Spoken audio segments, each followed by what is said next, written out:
They said, "You can manage the boxes, or you can just head back." So I walked. No shouting, no dramatic scene. I just set the last 2 crates down. Heavy things, filled with Clara's new artisanal soaps and scented candles, too precious for her or Mark to bother with. And I stepped away from the loading dock of the retreat center. Clara didn't even notice at first. She was too busy directing a caterer on where to place the organic hors d'oeuvres. And Mark was already inside, loudly explaining his vision to a bewildered event coordinator. My shoulders ached from the weight. My knees were stiff from hours of packing and lifting. My sensible loafers weren't made for gravel paths, but that wasn't the real issue. It was the humid heat, the kind that made your breath thick in your throat. And not once did they ask if I was managing. They just piled on more. "You're the only one not actively selling," Mark had declared an hour before. "You could at least help with the setup." "Eleanor, you've let worse slide," I told myself. "You've forgiven worse." But this was new. This was the moment I finally understood. They didn't think of me as someone to respect or include. I was just another pair of hands, an afterthought. A quiet old woman with a checkbook and a strong back. When I left the crates there on the dusty gravel, I didn't think. I didn't plan. I just started walking in the opposite direction toward a little sign that pointed to a walking trail I didn't recognize. A faded green arrow and a name I couldn't pronounce, Whispering Pines. It might have been a hiking path or a shortcut for staff. I didn't care. I just wanted to walk until the buzzing in my ears stopped, until I couldn't hear their voices anymore. I didn't look back. By the time Clara noticed I was gone, I was already halfway down a shaded path lined with towering evergreens. I didn't have my car keys. My phone was still in my pocket, but I turned it off.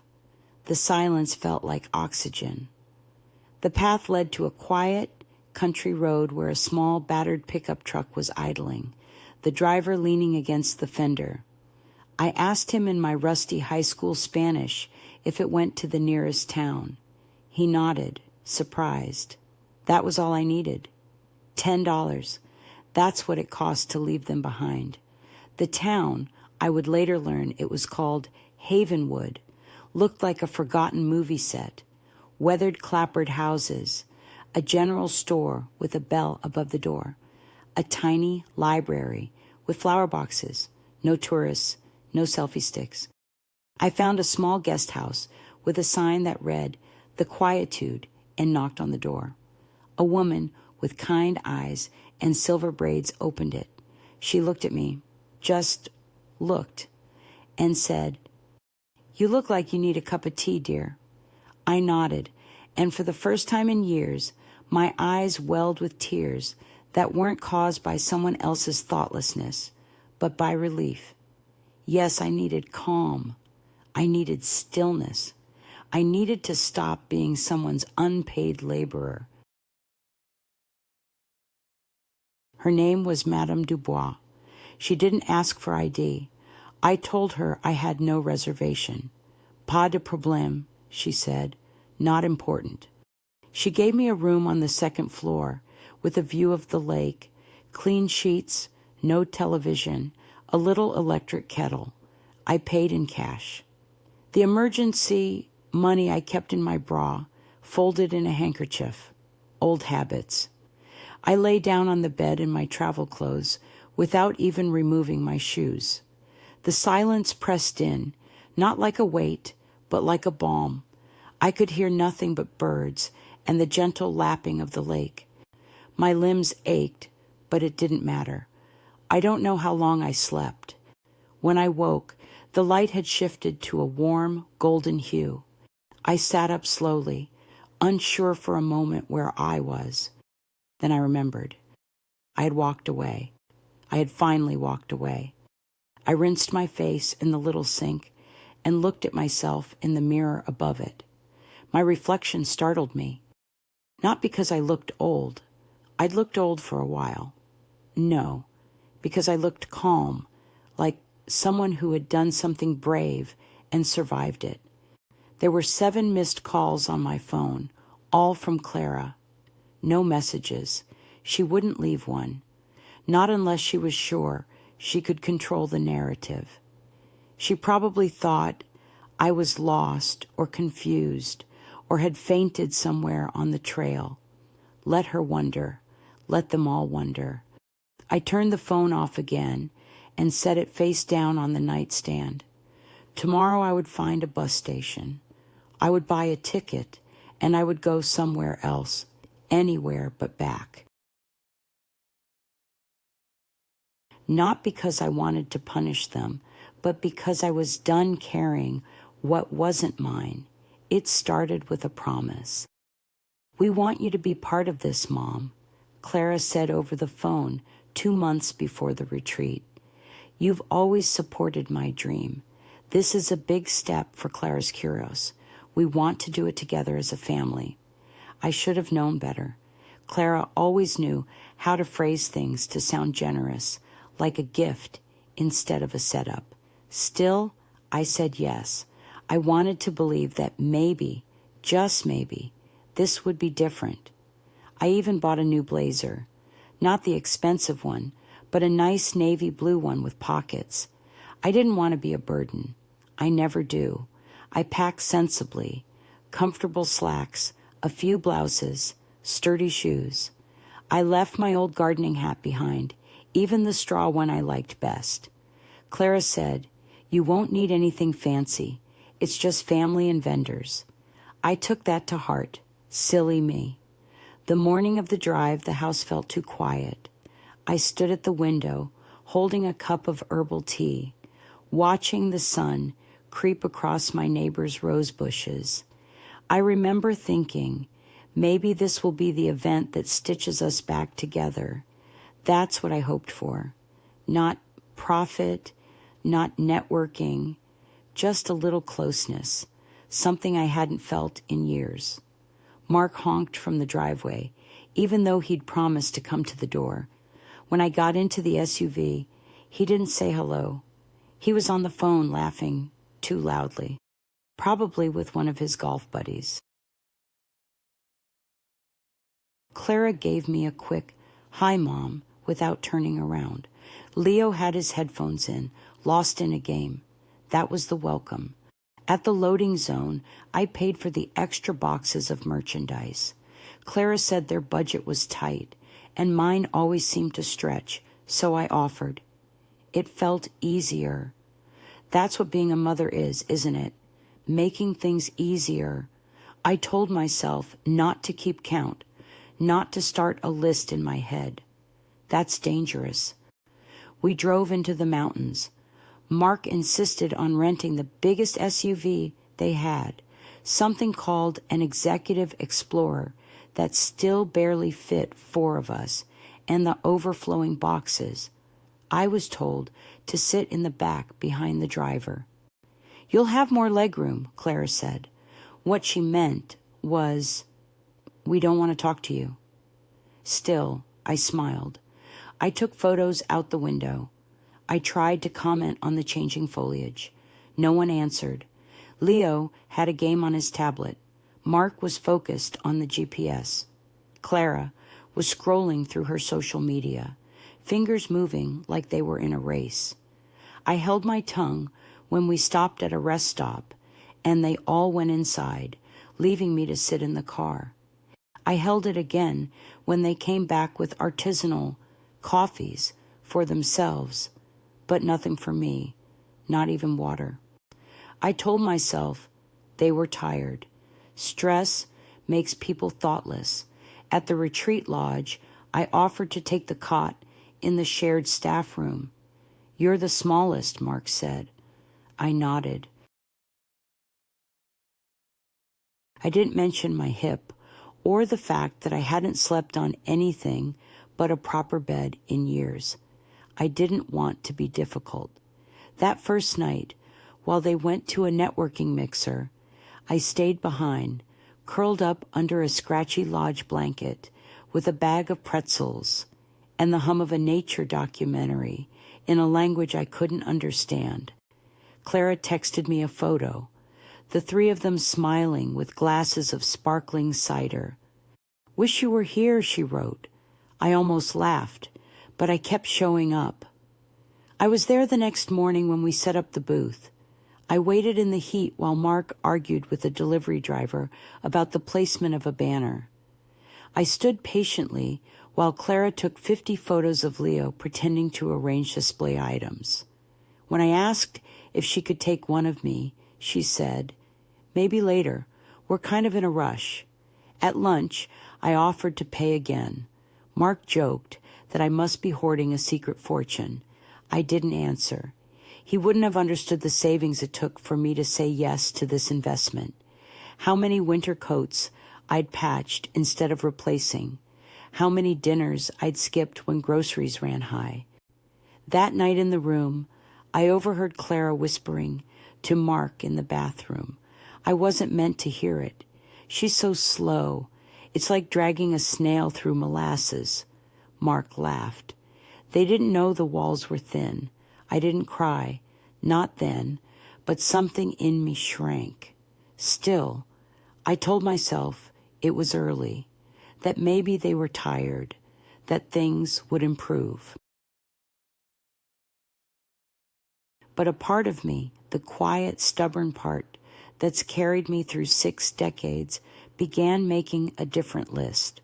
Not the one that counted favors, not the one that forgave slights. A list of truths, and I wrote the first one silently in my head that night. They don't see me. By the 4th day, I had stopped trying to be in the photos. It wasn't a decision exactly, more like a quiet acceptance. Every time we passed something worth remembering, a picturesque gazebo, a covered bridge, a mural on a cafe wall, Clara or Leo would pose, adjust their angles, take 20 versions, then they'd move on. I was usually still catching up, slightly breathless, always just a few steps too slow to be noticed. In one town, I forget the name, they were all blurring together. We stopped at a local craft fair. Mark wanted artisanal jerky. Clara wanted unique packaging for her new line. Leo just wanted Wi-Fi. I stood near a vendor selling hand-stitched quilts, small ones, with intricate patterns, not perfect, but made with care. I lingered, ran my fingers over a tiny quilt square with a bluebird on it. It reminded me of a sampler I'd once started when I was young and broke and newly married. George and I had planned to finish it together, but life got in the way. "Don't get that," Clara said, coming up behind me. "It won't match your decor." I hadn't asked her opinion. I hadn't said a word. I bought it anyway, wrapped it gently, paid with my own money, didn't tell them. That quilt square now sits on my new nightstand. Just one square, but it's mine. There was a moment in Stowe that I thought I might leave. Then it was raining. Not hard, but enough to chill your scalp. We'd just come out of a historical society museum, the kind I'd enjoyed, and they had rushed through. I wanted to sit. My knees were burning. There was a bench near a coffee shop, and I asked if we could pause for a moment. Mark rolled his eyes. We just sat for lunch. Leo said nothing, just pulled his hoodie tighter. Clara gave me a look that could cut glass. "If you're tired, maybe you should go back to the lodge. We'll explore a bit longer." They were already walking away before I could answer. I sat on that bench and watched them vanish into the crowd like people I used to know. The coffee shop had a small table outside under an awning. I bought a single warm scone and a latte and ate it alone. watching strangers walk past. That was the first time I turned my phone off during the day. I liked the silence. At the lodge that night, Mark complained that I hadn't brought the charging cable back up to the room. "You were the last to use it," he said. I wasn't. I knew I wasn't, but I said nothing. Later, I found it in his bag. Did I tell him? No. Some things are louder in silence. One morning in Burlington, Leo tripped slightly on a loose brick and cursed. "Oh my God, these sidewalks are ancient," he muttered. I reached out without thinking, just instinct, to steady him. He shrugged me off like I was a stranger, a beggar on the corner. "Don't," he said, not cruelly, just flat, like it was embarrassing to be touched by me. He's 16. Maybe it's normal, but something inside me knotted tight. Later at dinner, he posted a photo of his meal with the caption, "Best trip ever. Just us three." Just us three. I saw it because he forgot I still followed him. That night, I sat in the lodge bathroom with the shower running. Not because I needed it, but because I didn't want them to hear me breathing hard, not crying, not quite, just trying to stay quiet, to not become a spectacle. I remembered something my own mother said to me when I was young and angry and thought she was too slow, too out of touch, too inconvenient. "You'll miss me when I'm not in the room anymore." At the time, I rolled my eyes. Now I understood. They wouldn't miss me, but they would feel the absence because I would make it permanent. By the end of the week, I stopped waiting for them. I ate when I was hungry, rested when I needed to. I stopped asking what the day's plans were, and when they asked why I didn't seem enthusiastic, I just smiled. "I'm just along for the ride," I said. Let them believe it. I wasn't along for the ride. I was counting the exits. We had dinner in a fancy restaurant in Montpelier the night before the retreat ended, a place Mark had read about, some farm-to-table restaurant with stars and reviews and a name none of us could pronounce correctly. He insisted we go. "It's a once-in-a-lifetime kind of place," he said. "We'll regret it if we don't." By we, of course, he meant himself. It was the kind of restaurant where the menus didn't have prices and the waiters looked you up and down before seating you. Clara wore her silk blouse, the one she never packs unless she expects photos. Leo slicked his hair back with too much gel. Mark held the wine list like it was a weapon he knew how to use. I wore a simple gray sweater and the same black flats I'd worn since the first day. I hadn't packed anything fancier. Clara had told me not to. At the table, no one offered me the best seat. I took the one closest to the kitchen, half out of the conversation and all the way out of the view. Mark ordered for everyone. "Mom likes white," Clara said absently when the sommelier asked. "Something crisp, not too fruity." I do like white wine, but that night I wanted red. I didn't speak up. The waiter came with the first course, something with edible flowers and microgreens. I barely touched it. The food was beautiful, but my stomach felt heavy. Leo was already halfway through his before I'd taken a second bite. "Are you not hungry?" Clara asked. "I'm fine." "You've barely eaten this whole trip," Mark added. "If you collapse, we won't be able to carry you back." He laughed. No one else did. He wasn't joking. After the main course, they asked the waiter to take a photo. Leo held up his phone and waved him over. "Excuse me." "Can you take one of us?" he said, gesturing to himself, Clara, and Mark. They posed, arms around each other, smiling wide, wine glasses raised. I was still sitting at the table, napkin folded in my lap, hands resting quietly. No one said, "Wait, get one of all four." No one even glanced at me. The waiter hesitated, looking unsure, but took the photo as requested. I smiled to myself. Something sharp settled into my chest. When the check came, Mark made a show of patting his pockets. "Damn," he signed. "Say..." I left my wallet back at the lodge. Leo looked up, confused. "Didn't you?" Clara cut in quickly. "Mom, could you cover this? We'll Venmo you when we get back." There it was, the familiar line, the slow reach into my purse. The silent agreement that I would take care of it. I always did. I looked at the bill. $285. I handed over my card. They didn't even thank me.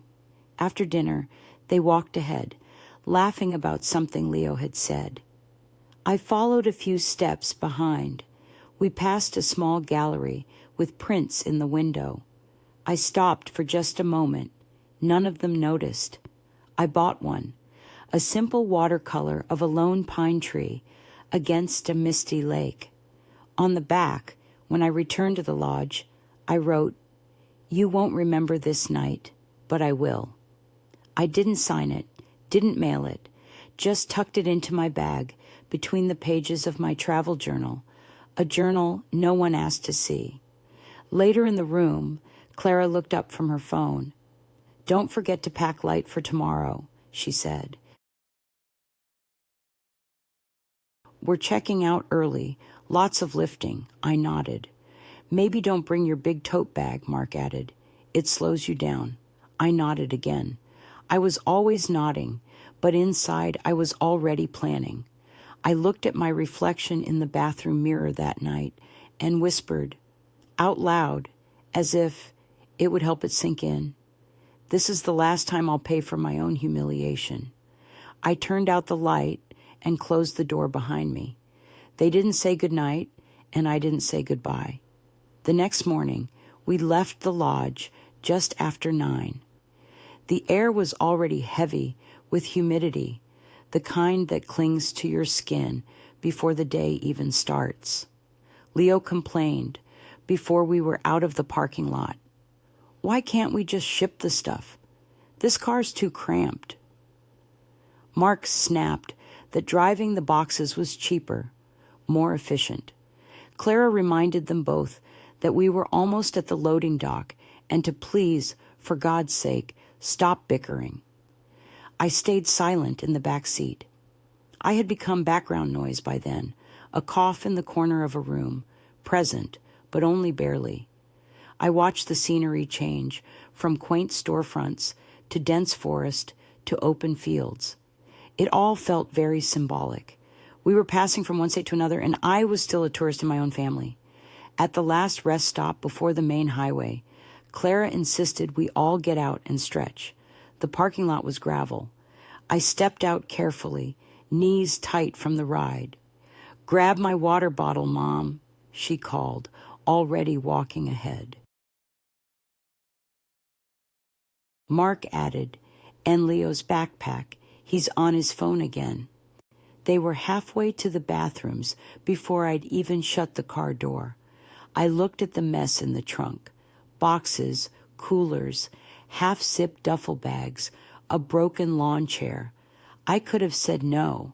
I could have let them handle their own things. But I didn't. I hoisted the tote bag over one shoulder, the backpack on the other. One of them, I still don't know whose, had a heavy marketing binder that jabbed me in the ribs. I shuffled toward the bathroom area, past rows of other travelers, some with small children, some helping elderly parents. I watched a young man link arms with his grandmother as they walked. He smiled down at her. She beamed. No one ever beamed at me. When we got back in the car, Mark complained again. "It's like we've got 10 bags for 3 people. 4? I corrected softly. He didn't hear me, or he pretended not to. The loading dock was small, more of a designated drop-off than a real gate. The center didn't fuss much, but there were still staff members standing under a canopy, waving cars through at a crawl. Clara insisted we pull over and walk for a bit, while Mark handled the checkout papers.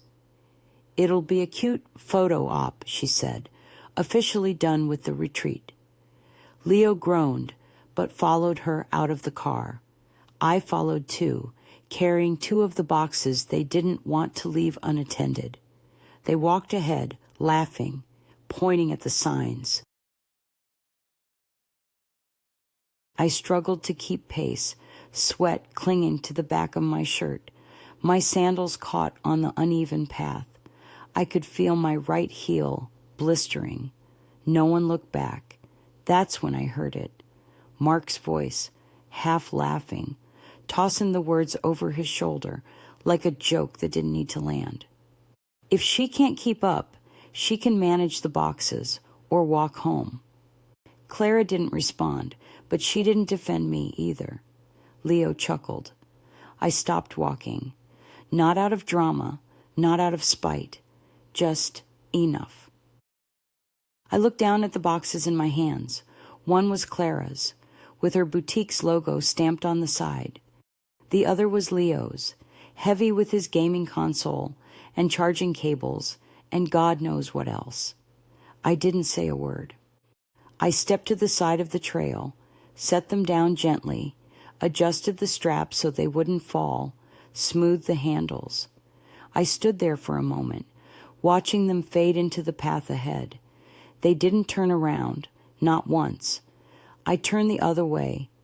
There was a sign, green and simple, with an arrow pointing down a narrow road. Whispering Pines, 3 kilometers. That was all I needed. I walked. My feet hurt. My arms ached. My heart thudded with something between shame and release. But I didn't stop.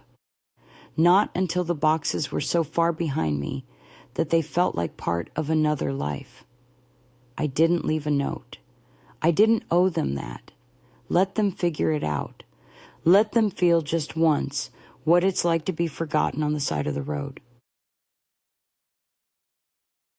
I walked until the boxes, the voices, the sound of Mark's joke, "She can manage the boxes or walk home," all dissolved into the air behind me. The road bent slightly downhill. My calves burned. The sun was now fully overhead, sharp and unsympathetic. There was no shade, no bench, no one to say, "Are you all right?" And for once, I didn't want that. I wasn't all right, but I wasn't broken either. Somewhere in my bones, I knew this wasn't the moment I cracked. It was the moment I stopped pretending it didn't hurt. I had no plan. I only knew I couldn't go back to the car. I couldn't stand there while Clara looked at me like I was the problem, while Mark made another joke, while Leo rolled his eyes. I wouldn't survive that. Not just the embarrassment, the erasure, because that's what it was, really. I hadn't been humiliated. I'd been erased, slowly, quietly, efficiently. They didn't argue with me because they didn't think I was worth arguing with. They didn't thank me because they didn't think I was doing anything special. They didn't ask what I needed because they'd stopped believing I had needs. I was the luggage. They'd said it out loud. They just didn't realize I'd heard them. The village road narrowed. Trees arched overhead now, softening the heat. A little sign appeared, hand-painted, tilted slightly, with an arrow and the word Chambres, rooms. That's all I needed. It led to a small guest house with white shutters and flower boxes, a modest place, neat and quiet. I rang the bell. The woman who answered wore a linen apron and had thick silver braids pulled back in a bun. Her face was lined but warm. "Bonjour," she said. I cleared my throat. "Do you speak any English?" "A little," she said, smiling. "I need a room," I said. just for one person, just for a few days. She looked at me, really looked, and nodded. Of course you are tired, she said gently. I can see. She led me upstairs to a room with pale blue curtains, a wooden bed, a view of Green Hills. It wasn't luxury, but it was clean, calm, and mercifully empty of people who wanted something from me. I slept for 5 hours, shoes on, purse still strapped across my chest. When I woke, it was nearly sunset. My head ached, but not from sorrow, from too much noise, too long endured. I sat up slowly and took stock of my things. Phone off, car keys zipped into the side of my purse, wallet intact. I hadn't told anyone I was leaving. I hadn't said goodbye. I didn't need to. When someone tells you, in front of your child no less, that your place is to carry their boxes or disappear, they've already written your ending. All you have to do is step into it. But I would be the one to write what comes after. At the front desk, I paid for 3 nights in cash. I gave a name that wasn't mine. Eleanor Caldwell, my middle name and my mother's maiden name, just in case Clara thought to call the authorities. There was a computer in the lobby for guests. I used it to check bus schedules. There was a direct line from a nearby town to the city airport, then a flight home, rerouted through Chicago, leaving in 2 days. I booked it, used my own card, booked the window seat. I didn't cry, not when I saw the confirmation email, not when I called the bank to make sure I could use my account abroad, not even when I opened my suitcase and realized I'd left half my clothes in Mark's rental SUV. Let them keep the sweaters. Let them pack them in silence, wondering if I died somewhere between one state and the next. Maybe in a way I had, but not the kind of death they'd assume. Not frailty, not confusion, just clarity. That night, I sat in the tiny dining room of the guest house and ordered a simple meal. Roasted vegetables, a local trout, a glass of white wine. The owner's cat rubbed against my ankle. Outside, the hills turned gold in the last light, and I thought, this isn't escape, it's arrival. I had arrived in a life where I didn't have to smile at people who treated me like a chair they forgot they were sitting on. I had arrived in a place where silence wasn't punishment, it was peace. They said I could walk home, so I did, just not the way they meant.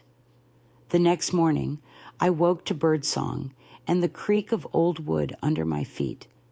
Not the sound of Mark's impatient footsteps or Clara's voice raised in frustration. I opened the window and let in the early light. Cool air brushed my face. Somewhere in the distance, a bell rang. Church or school, I didn't know, but it made me feel like I was somewhere people live simple lives, quiet, respectful lives. I made tea, using the small kettle in the room. No one rushed me. No one rolled their eyes because I took my time adding honey. I drank it by the window barefoot, watching the hills come alive with sunlight. It was the first time in over a week, maybe longer, that I wasn't bracing for someone to need something from me. At breakfast downstairs, the innkeeper, Madame Dubois, asked if I had slept well. I said, yes. You stay long? She asked, her English hesitant but clear. Just until tomorrow, I said. Then I go home. She nodded, then hesitated. Trouble? I thought for a moment. Then I shook my head. No, not trouble, just too much noise. Madame Dubois smiled gently, as if she understood more than I'd said. Quiet is good for the soul. She poured me more coffee and walked away. I took a walk that morning through streets with no names I could read. I passed gardens full of herbs and wildflowers, stone walls, wooden signs, bicycles leaning against fences. No one stared. No one offered me advice. A little girl waved me from behind a gate. I waved back. That was it. It felt like healing. Not the kind where someone comforts you. The kind where no one disturbs you. Where your soul gets to uncoil like a rope left in the sun too long. At noon, I sat in the shaded courtyard with my notebook. I hadn't written in years, but I found myself scribbling anyway. Small things, what I saw, what I heard, what I refused to carry anymore. Then I turned my phone on. 23 missed calls, most from CLARA, a few from Mark, one from an unknown number, no voicemails, just call after call, like a series of insistent knocks. They didn't think they had to explain. There was one text from Leo. "Grandma, where are you? Mom's freaking out." I stared at it for a while. Then I deleted it. I called my bank. A woman named Susan answered. Kind voice, Midwestern lilt. I told her I wanted to check recent transactions and ensure there were no holds on international purchases. She asked me to confirm security questions. I did. Then, before I hung up, I paused. "One more thing," I said. "How do I change the secondary access on my accounts?" "You mean revoke someone's access?" "Yes, of course, ma'am. That can be done immediately. Would you like me to remove Clara Thorne?"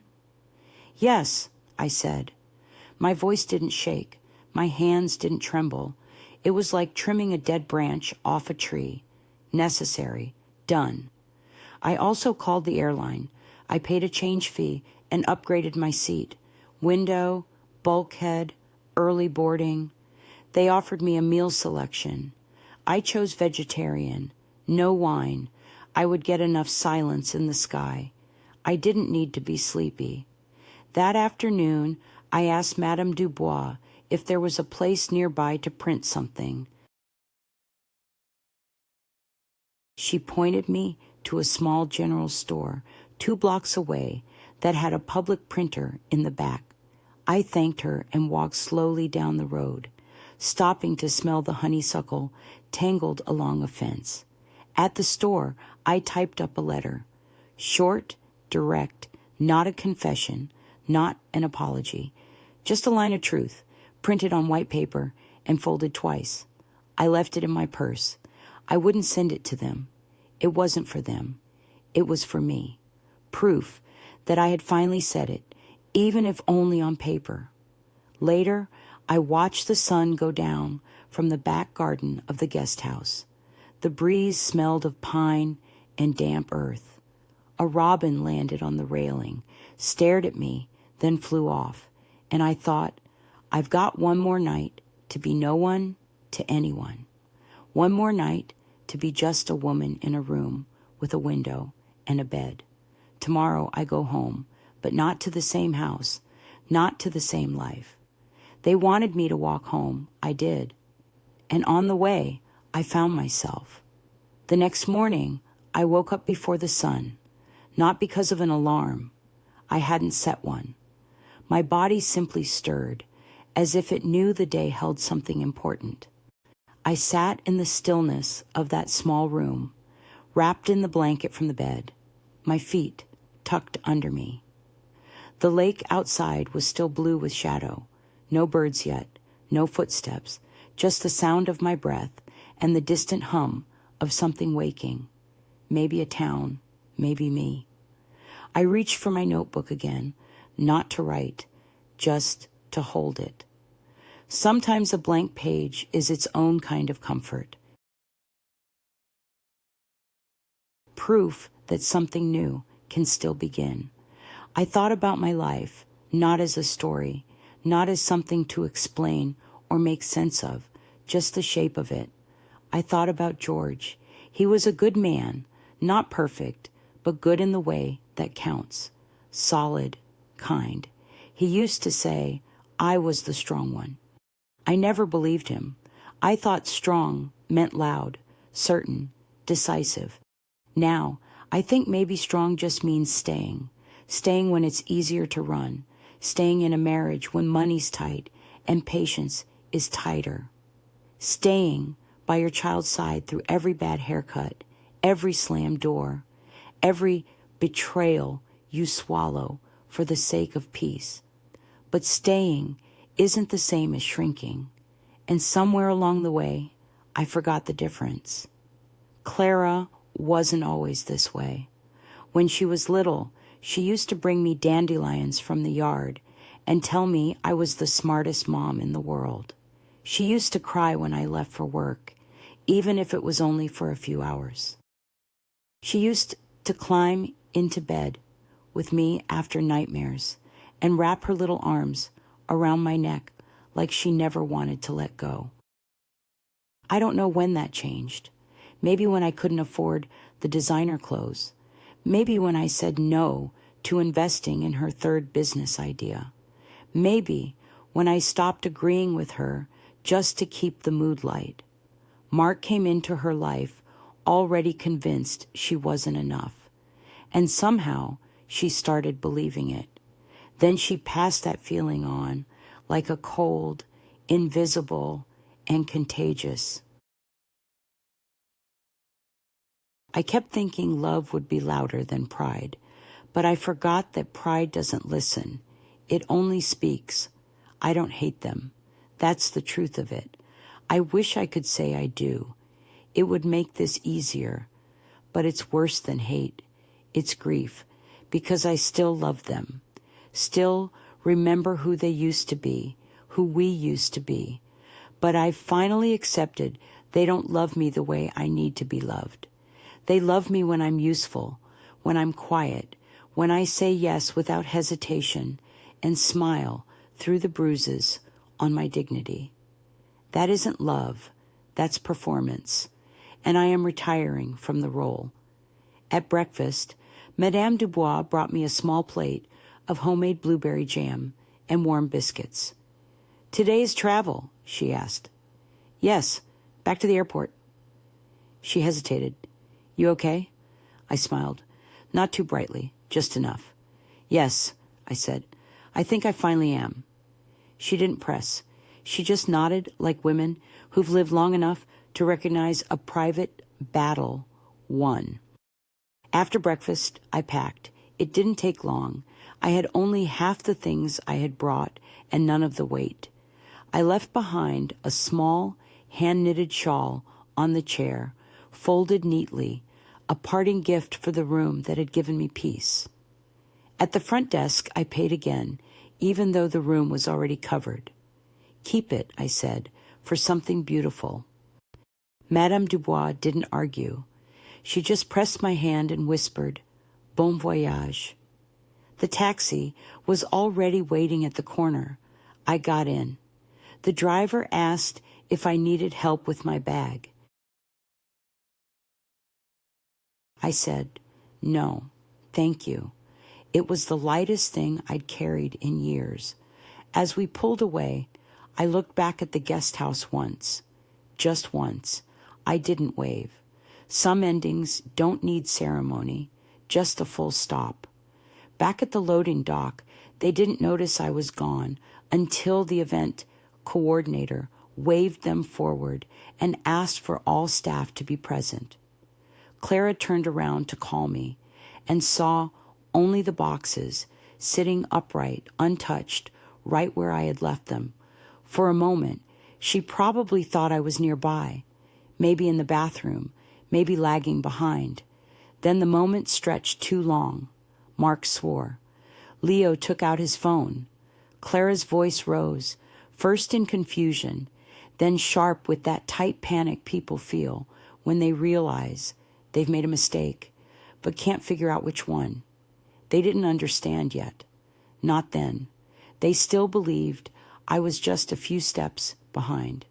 Still believed I was doing what I always did, absorbing the discomfort, adjusting my pace, trying to keep up. But this time I hadn't. This time I had let them walk ahead, and I had walked away, while they backtracked, asked strangers, checked the rest stop, called local authorities. I was already at the airport. I didn't rush. I had a small meal, bought a book at the little kiosk, a historical fiction novel, the kind George used to read, sat near the window and watched planes arrive and leave. My flight was boarding in 2 hours, and their panic was just beginning. Clara called 22 times in the span of an hour.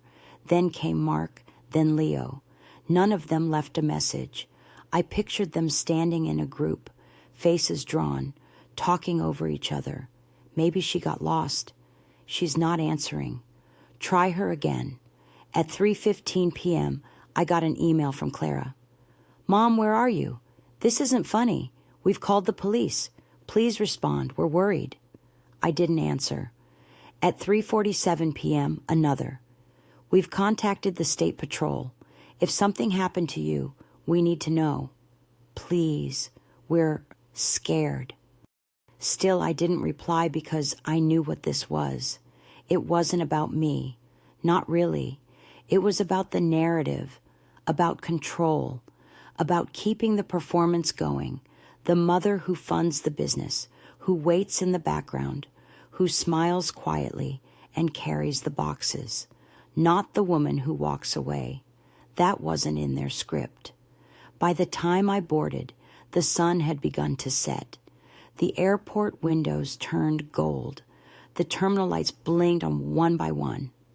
I settled into my seat. Bulkhead, window, early boarding. No one asked me to move. No one expected me to give anything up. I pulled the blanket over my lap, closed my eyes, and let the hum of the engines drown out the buzz of my phone in my purse. Let them call. Let them wonder. I wasn't lost. I was done being found by people who never really saw me. When the flight landed in Chicago for my connection, I turned the phone back on, briefly. There were more messages. One from a state patrol officer, formal and polite. One from Mark. What the hell is going on? Call us. Two from Leo, shorter, more clipped. Then one from Clara. Please, just let me know you're safe. I read that one twice. It was the only one that sounded like her. The her I remembered before Mark. Before the coldness crept in. Before she learned to be disappointed in me. I almost responded. Then I didn't. Some silences are earned. I boarded the connecting flight. This one smaller, quieter. A red-eye to my home state.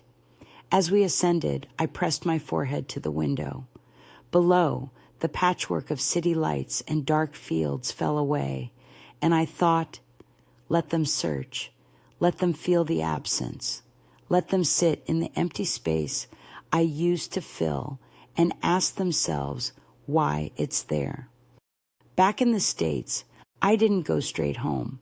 I didn't tell anyone I was coming back early, didn't call the house sitter, didn't check the mailbox, didn't even stop at the local diner where everyone knows me by name.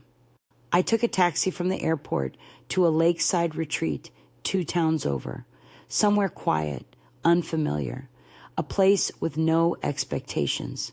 I paid cash again, asked for 2 nights.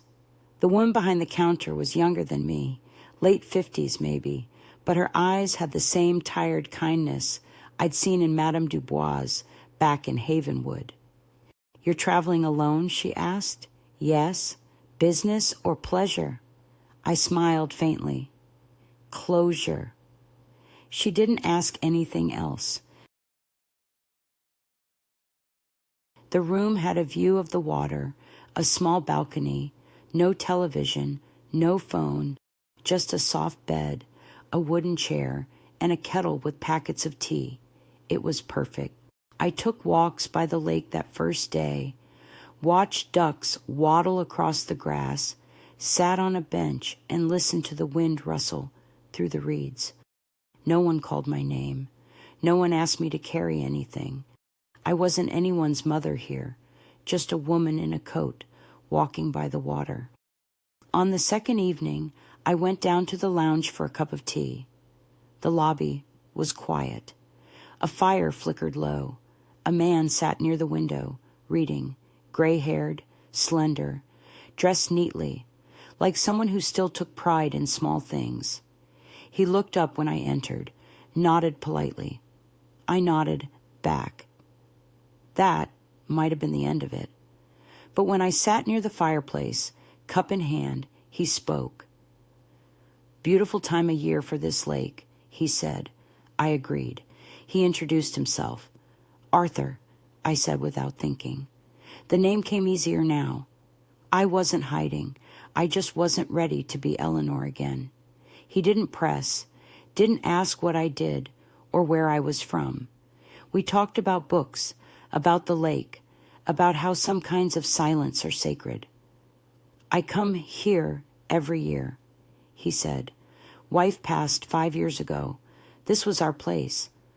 "I'm sorry," I said gently. He looked out the window.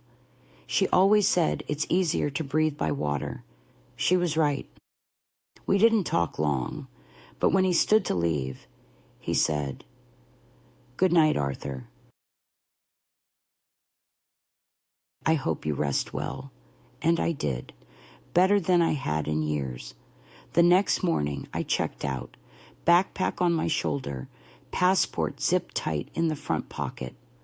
I left a note for Arthur at the desk. Not a letter, just a line scribbled on a hotel notepad. "You were right. The silence here is good for the soul. Thank you." I didn't leave a number, didn't ask for anything in return. I didn't need to. Some kindnesses exist only in the moment they're given, like light through a window at just the right hour. I took a taxi home. The driver tried to make small talk. I let him. We passed the familiar streets, my grocery store, the library, the bakery, with a terrible coffee but good croissants. Everything looked the same, but I wasn't. As we turned onto my street, I felt the old ache rise, the one that came every time I saw the porch, the garden I used to tend, the front door where no one had knocked in weeks. But I didn't let it win because I wasn't going to stay. Not in that house, not in that life. They'd asked me to walk home. I had. And now I was going to leave it behind for good. The house was just as I'd left it. Front porch clean, mail neatly stacked. The potted fern I'd forgotten to water still green somehow. The house sitter must have done her job. I'd hired her for 2 weeks, and I was back in 8 days. I walked through the front door with my own key. Quiet. No one there to greet me, no notes on the counter, just the echo of my own steps on the hardwood. I dropped my backpack by the chair in the hallway, took one deep breath, then I started. I didn't sit down, didn't unpack. I went straight to the drawer in the sideboard where I kept the documents, the ones I'd always been too tired, too polite, or too hopeful to change. I took them all out. The will, the power of attorney, the deed to the house with Clara's name co-signed from 3 years ago when she convinced me it was just easier this way. It hadn't been easier. It had made me smaller. Every piece of paper chipped away at my independence. I called my lawyer. He answered with a familiar warmth. We'd known each other since George passed. "Mrs. Miller," he said, "Eleanor, is everything all right?" "I need to amend my will," I said, "and revoke some permissions." "Of course," he said. "Are you sure you want to?" "I'm sure." There was a pause. I could hear him switching into the voice lawyers use when they know something deep has shifted. "All right, let's start." It didn't take long. The will rewritten to divide my estate among 3 distant cousins. I hadn't seen in years, but who still sent thoughtful cards, still called on my birthday, still treated me like a person. The house? I would sell my half. Clara could buy me out if she wanted. If not, the sale would be forced. I'd already found a realtor. The account? Sole control. Clara's name removed. Power of attorney revoked. It took 3 phone calls, 2 signed forms, and 1 notary. No drama, just paperwork. Funny how something so invisible for so long could be undone so quickly. I packed over the next 2 days. I kept only what I loved. The quilt square I bought at the market, my grandmother's locket, 2 good coats, a few books, a box of old letters. I donated the rest. Clara's things, the vase she gave me 5 Christmases ago, the blanket she left after one of her rare sleepovers, the souvenir magnet from her honeymoon with Mark. I wrapped them carefully and mailed them to her house with no note. Let her receive them in silence. Let her decide what they mean now. I found a small apartment on the other side of town, 1 bedroom, top floor, a view of the city park, enough sunlight to warm the kitchen table. I signed the lease in person. The agent, a kind woman with a no-nonsense haircut, handed me the keys with a smile. You moving out of a big place? Big enough, I said. You downsizing? No, I said, pausing just a moment. I'm right-sizing. She laughed, not unkindly. I like that, she said. So did I. That night, in the near-empty house, I ate dinner on a paper plate, a sandwich, a cup of tea, a square of dark chocolate. I sat at the kitchen table where Clara had once told me, you should be grateful we're including you. I stared at the spot on the floor where Mark had spilled coffee and laughed when I offered to clean it, and I let it all pass through me, not like a storm, but like a wind that no longer mattered. Then I walked through each room once more, slowly, with intention, not to say goodbye, to reclaim it, because it was mine once, and now it was done. Dear Leo, you won't read this. I won't send it, not because I'm afraid of your response. I doubt you'd bother, but because this letter isn't for your inbox. It's for me. I need to write it, so I don't carry it anymore. You used to call me Grandma Ellie, with 2 L's and 1 big hug. You used to fall asleep on my lap, watching cartoons, drooling on my shirt, and I let you, even when it stained. I used to save every scribble you gave me. Dinosaurs with 3 horns, spaceships with flickering lights, hearts with messy edges. You don't remember that, but I do. I remember everything. I remember the last time you reached for my hand in a crowded store without being told. I remember the first time you ignored me in a room full of people, like I was furniture, invisible and expected. I remember when your eyes stopped lighting up when I walked into a room. You didn't get cruel all at once. It came slowly, quietly, the way winter seeps in through old windows. I barely noticed at first, but it was there, in the way you sighed when I asked for help with my tablet, in the way you mocked my ringtone under your breath, in the way you never once, not once, offered to carry a box that wasn't yours. You're 16. That's old enough to know better. It's not about forgetting to say thank you.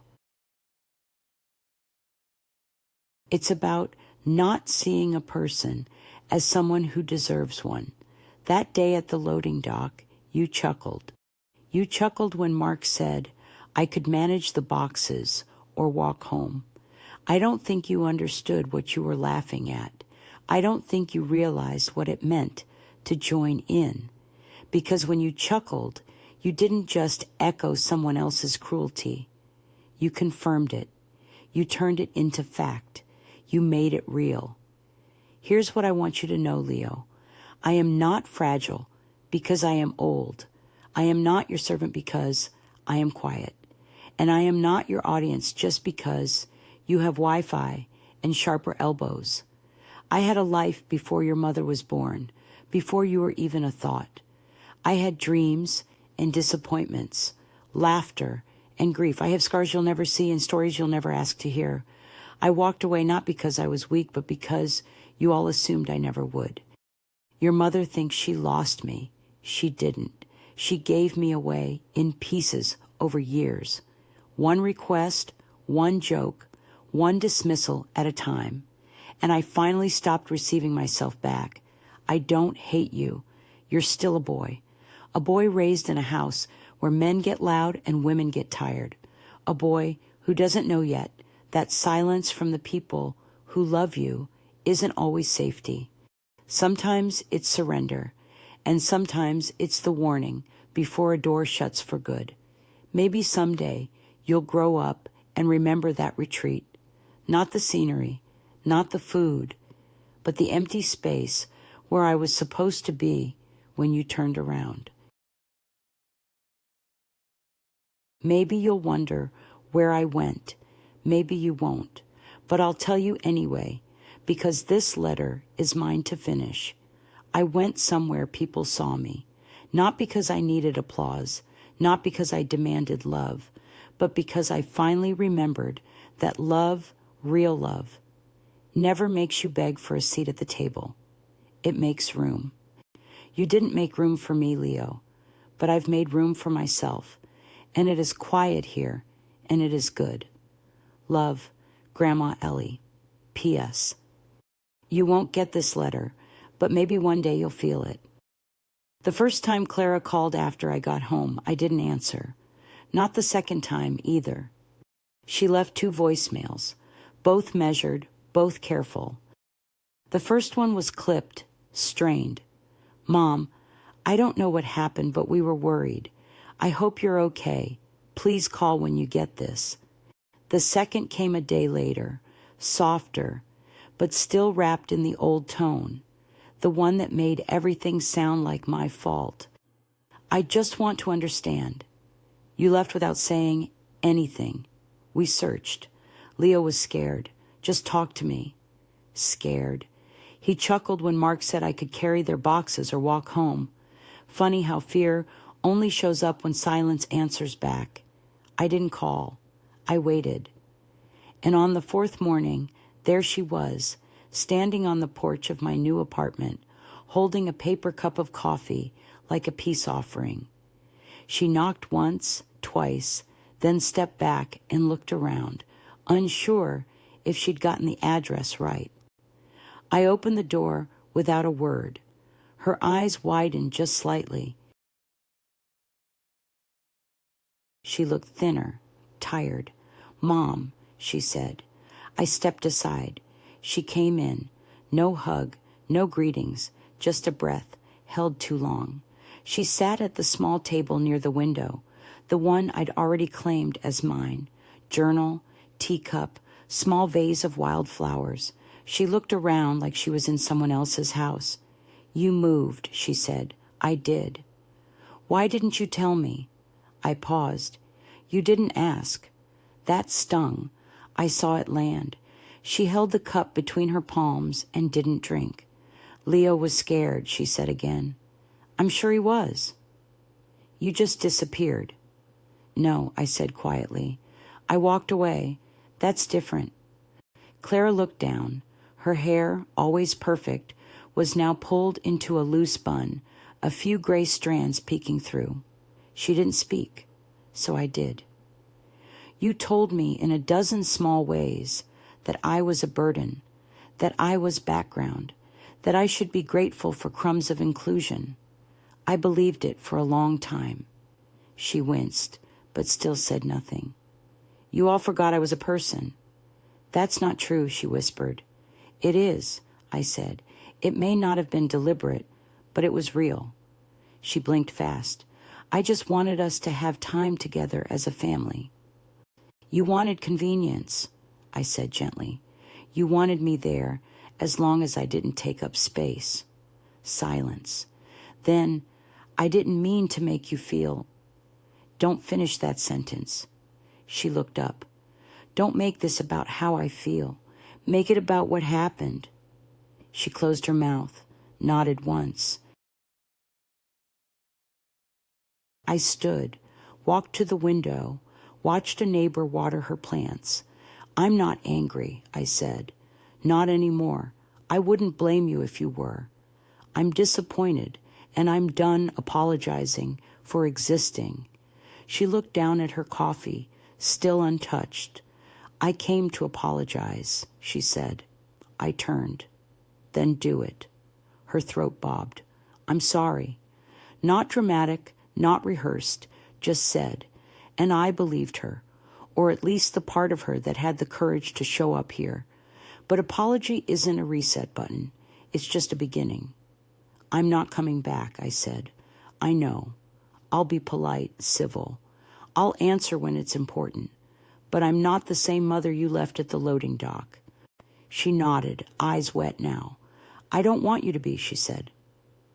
I think maybe you never should have been. That I didn't expect. It didn't feel cruel. It felt like the truth, one she was only now starting to face. She left 20 minutes later. No hug, no promises, just one sentence at the door. If you ever want to see me, you don't have to carry anything. I nodded. That was the only start I could accept. After she left, I stood alone in the quiet of my small apartment, not victorious, not vengeful, just free. And, in that stillness, I whispered aloud, more to myself than anyone.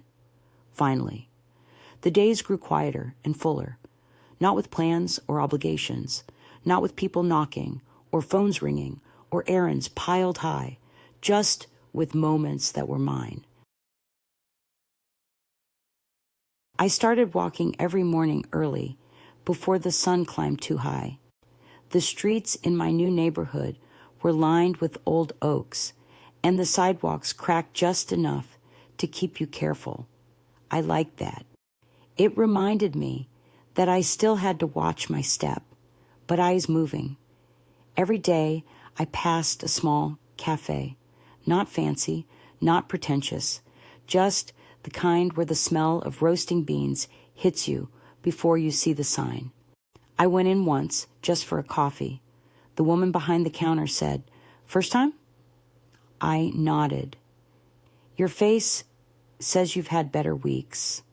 She added, kind but unsparing. I smiled. She gave me a mini scone on the house. "You look like someone who remembers when these used to cost 50 cents. I laughed. She was right. I joined the library 2 blocks away. No one there asked if I was meeting someone. No one glanced over my shoulder at the computer. I sat for hours one afternoon, reading a novel I'd meant to read years ago, but never found the quiet for. I returned the next day and borrowed 3 more. There was a park nearby with benches and ducks and children's laughter echoing off the trees. I never stayed long, just long enough to remind myself that joy still exists without invitation. And then there was Arthur. He wrote me a letter, not a text, not an email, a letter. It came 2 weeks after I left the lakeside retreat. He found my last name through the desk. Clerk said she gave it up reluctantly but with a smile. Said he hoped it wasn't too forward. The envelope was pale blue, the handwriting clean and deliberate. Inside, "Dear Eleanor," or Arthur, if that is indeed your name. "I've been thinking about the silence you mentioned. The good kind. I miss it too. If you ever want to share some again, there's a bench on the south side of the lake. It's quiet most days. I'll be there next Sunday at noon. No pressure, no expectations, just air and light and the sound of water. Yours, Arthur." I didn't decide right away, but I smiled when I read it. Not the smile you practice, the kind that sneaks up on you. The Sunday came. Cloudy, cool. I packed a small bag, water, a cardigan, the book I was halfway through. I took the bus, and when I arrived, I saw him sitting on the bench, not looking at his watch, not scanning the crowd, just waiting. The way people do when they know something will come eventually. I sat beside him. We didn't hug. We didn't talk for a while, just watched the ducks paddle around the edge of the lake like they had nowhere better to be. Later, he handed me a thermos of coffee. I remembered, he said. You don't take sugar. You remembered right, I said. We sat there, two people in the calm of a life after noise. No need to explain who we'd been, only to decide slowly, gently, who we'd be next. When I got home that evening, I set the thermos on my kitchen shelf next to the quilt square from the market, next to a small frame photo, one I finally allowed myself to print, of me alone, standing near a covered bridge. I'm not smiling in it, but I look steady. I look like I belong to myself, and that's more than I ever asked for. They say it's never too late to start over, but that's not true. Sometimes it is too late for apologies, for repair, for pretending people didn't show you who they are. But it's never too late to leave. That's the real difference. You can't always go back, but you can walk away. I'm not the woman who left on that trip anymore. She packed too much, smiled too easily, asked permission to take up space. She carried boxes that weren't hers. She waited for love in the pauses between insults. She excused everything because it was easier than naming what hurt. That woman, she did her best, and I love her for it. But she's resting now, and I'm here. I've built a life that fits inside a small apartment with quiet mornings and warm coffee and windows that let in more sun than sorrow. I've learned how to say no without trembling. I've learned how to leave a room without apologizing for the door closing behind me. I've learned that the people who love you will never force you to prove your usefulness. They'll just love you in silence, in stillness, in the space you take up without shame. Sometimes, Clara sends photos of Leo, of her daughter, Lily. Yes, she has a baby now. She's round-cheeked and curious and beautiful. Clara writes little updates in polite, careful tones. She doesn't ask for anything. She doesn't call. She knows better now. And strangely, that's enough. Not forgiveness, not reconciliation. Just the peace of not being erased anymore. Arthur still writes letters. We see each other on Sundays when the weather is kind. He tells me about the birds. I bring him scones from the cafe. We don't talk about the past. There's too much future left to bother. I won't say I don't miss them. There are days when the ache presses up behind my ribs like an old bruise. A smell, a song, a certain type of cloud. And suddenly I'm back in a kitchen, holding a baby, hoping it'll all turn out better. But the ache doesn't make me go back. It just reminds me of how far I've come. And if you're reading this quietly, alone, maybe holding your own breath, I want you to hear me. You don't have to stay where you're diminished. You don't have to explain why it hurts. You don't have to carry their burdens. You are allowed to walk away. You are allowed to choose peace over performance. You are allowed to take up space, even if no one claps for you. Especially then.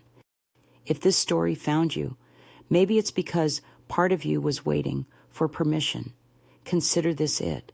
And if it meant something to you, if even one word made you feel seen, then let someone else feel that too. Share it. Tag a friend.